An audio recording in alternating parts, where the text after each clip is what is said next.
Let's talk lead gen for 2025, and hey, potentially speaking even 2026, I mean it's already August. But here's the thing, most solopreneurs are still out there throwing up these generic pop-ups in bland opt-in forms, just crossing their fingers that someone bites. But there's actually a way smarter and even way more fun approach, which is quiz marketing. Now, I get it, quizzes aren't exactly new, you've probably seen them around for years, but stick with me because in 2025, and again, most likely 2026 and many years to come, they're still going to be one of the most powerful tools you can use to grow your email list and actually get to know your audience and segment your audience in a much more powerful way. Now, let's get real for a second. People ignore email signups all day long. Even a shiny freebie download doesn't always move the needle anymore.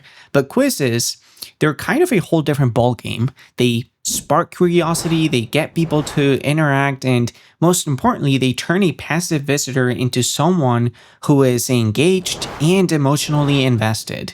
So, instead of begging for someone's email, you're kind of just leading them through an experience and picking up useful insights along the way. In this video, I'm going to walk you through why quizzes still work so well, how to design the right type of quiz for your audience, and I'll also point you in the right direction to not fall victim of any tech hurdles. So why do quizzes work when plain opt-in forms flop? Well, I've been really thinking about this for a while, and the truth is that we as humans, we love feedback, right? We love self-discovery, and that's also why those what kind of something are you quizzes, they're everywhere on social media and they spread like wildfire.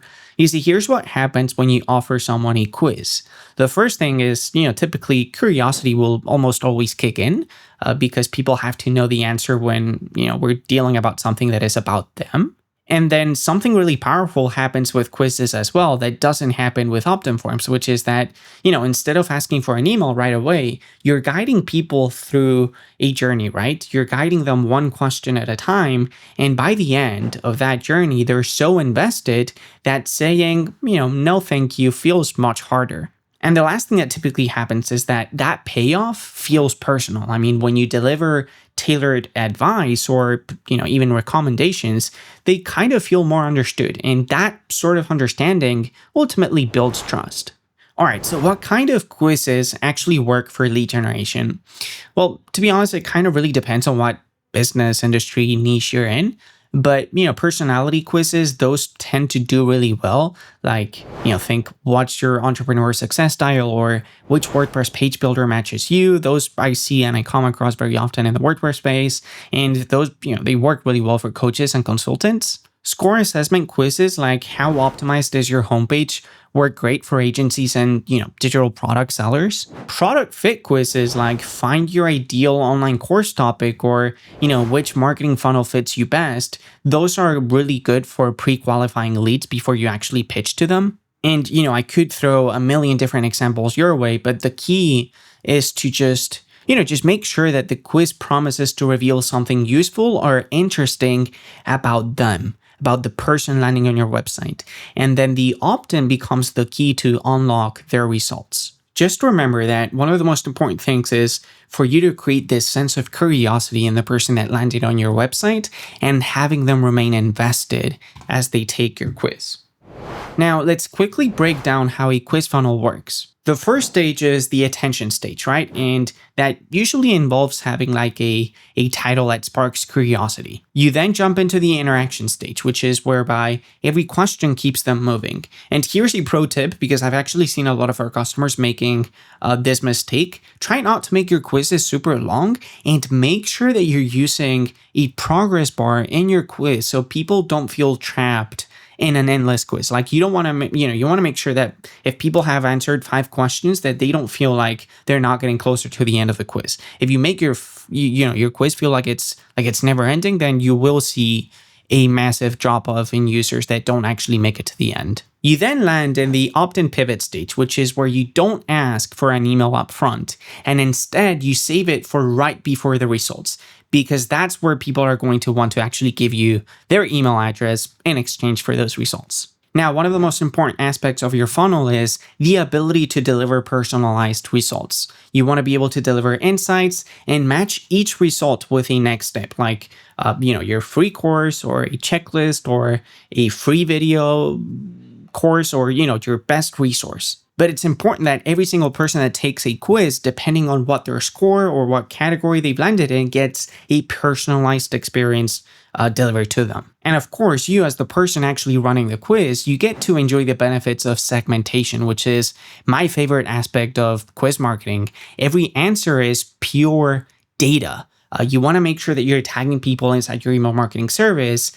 You want to make sure you're segmenting them and you're following up with personalized emails. I bring up this example all the time, but if I'm running an investment website and people are taking a quiz, I want to make sure I'm identifying quiz takers as, are they small fishes? Are they big whales? Are they sharks? How much money are they willing to invest in my fund? You kind of get the idea, because I'm not going to be emailing someone that is willing to invest $10,000 with the same content as someone that's willing to invest $10 million. These are completely different audiences, and quiz marketing allows me to reach out to them with different messages. It's that powerful. Now, if you're thinking, well, Tony, this sounds, really awesome, but it also kind of really sounds complicated, don't worry, because that's exactly what Thrive Quiz Builder solves. With it, you can actually just drag and drop your questions. You can add all sorts of really fun branching logic so the quiz feels custom. You can drop in opt-in gates that hook right into your email marketing service.